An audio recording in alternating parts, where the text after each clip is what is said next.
Imagine stepping back in time to your school days, where the sound of chalk clinking against the chalkboard filled the air and the scratching of pencils on paper echoed through the halls. In those carefree days, we experienced a world of school methods that have since faded into history. Do you still remember the excitement of learning cursive writing? Or did you ever feel a sense of excitement as you flipped through the catalog cards in the library, searching for the perfect book? Stick around to uncover these forgotten memories and discover just how much school has changed over the years. Starting off at number 10 on our list is cursive writing, also known as joined-up writing. It's a type of fancy script where all the letters are connected, making your words flow like a river on the page. Some calligraphy enthusiasts still use it to add a touch of elegance to their writing, but it's not as common as it used to be. Back in the day, learning cursive was a rite of passage in school.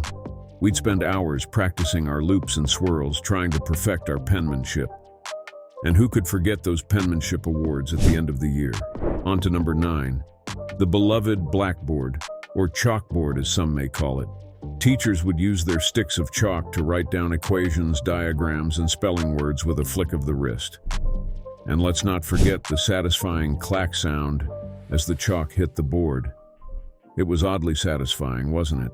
But blackboards weren't just for learning, they were also a canvas for creativity. Who could resist doodling during class or playing tic-tac-toe during recess? And when it was time to clean the board, we'd grab a big, dusty eraser and swipe away the evidence of our masterpiece ready for the next lesson. Overhead projector number 8 brings back memories of the overhead projector, or as we used to call it, the OHP. Imagine a big machine with a bright light inside, kind of like a magical lantern. You'd place a special transparent sheet called a viewfoil or transparency on the glass, and whatever was on that sheet would get projected onto a big screen for everyone to see. It was like watching a movie, but with drawings or notes instead. Back then, before video projectors took over, the OHP was commonly used in classrooms and meetings. Teachers would use it to share notes, diagrams, and even pictures with the whole class. It allowed everyone to see the same thing at the same time, no matter where they were sitting. Film strip now, onto number 7, the film strip. Think of it like a slideshow, but on a long strip of film instead of individual slides. These were super popular back in the day, especially in schools and businesses.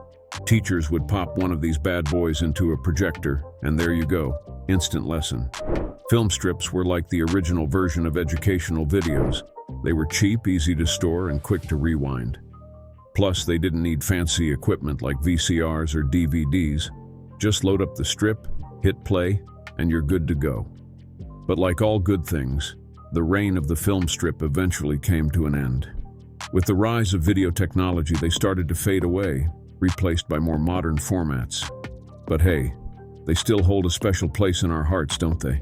Number 6 brings us the catalog card, a humble yet essential part of any library. This little index card contained all the important details about a book, such as the author's name, the title, and its placement on the shelves.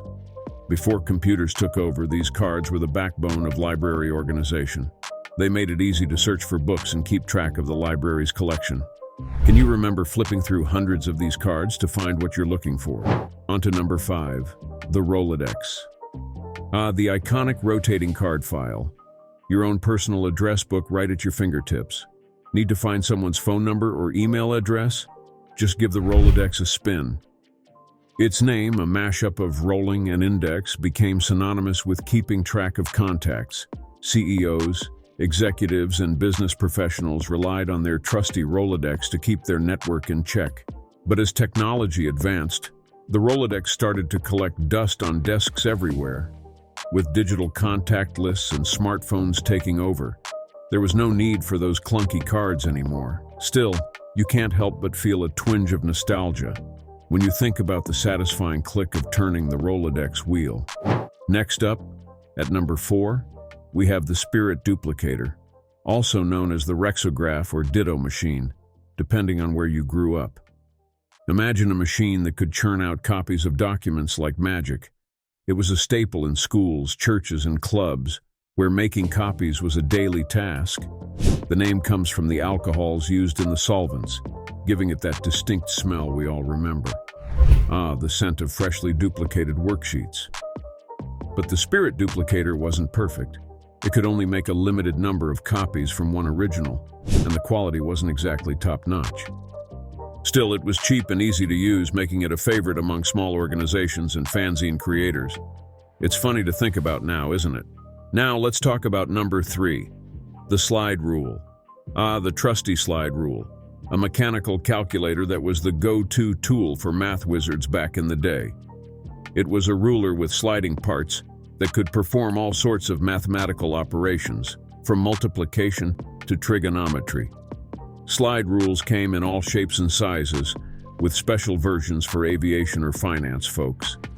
They were like the Swiss Army knife of math, helping students and professionals alike crunch numbers with ease. And the best part? No batteries required. It was pure analog magic. Sure, slide rules may seem outdated now, but back then they were a symbol of math skills. Plus, who could forget the nickname slipstick? It's funny how something as simple as a tool for doing math can bring back such fond memories. So moving on to number 2, we have the audiovisual carts. Imagine that it's the 80s or 90s and you're sitting in class, eagerly awaiting a break from the usual routine. Suddenly, the doors creak open, and the audiovisual cart comes rolling in, carrying the promise of a VCR and maybe even a thrilling educational video. It was like a breath of fresh air, a welcome change from the monotony of textbooks and lectures. Those CRT screens may be a thing of the past, but the memory of those joyous moments lives on. These carts were the unsung heroes of the classroom, delivering knowledge in the form of moving pictures. Fast forward to today, and while the technology may have evolved, the trusty audiovisual cart remains a fixture in schools. Sure, the screens are sleeker and the videos are streamed online, but the essence remains the same. These carts are sturdy, built to withstand the hustle and bustle of school life. With their thick metal frames and handy power strips, they're like the Swiss Army knives of education, ready to roll into any classroom at a moment's notice. And finally, at number 1, we have the physical attendance register, a staple of school life for generations. It may seem simple, but its importance cannot be overstated. It wasn't just a record of who's present and who's absent. It was a valuable tool for tracking student progress and ensuring their well-being. With a quick glance, teachers and administrators could see who's in class and who may need a little extra support. Now, which of these school items leave you feeling nostalgic? Leave your thoughts in the comments section below. And don't forget to subscribe to our channel if you haven't already. Thank you for watching and see you soon.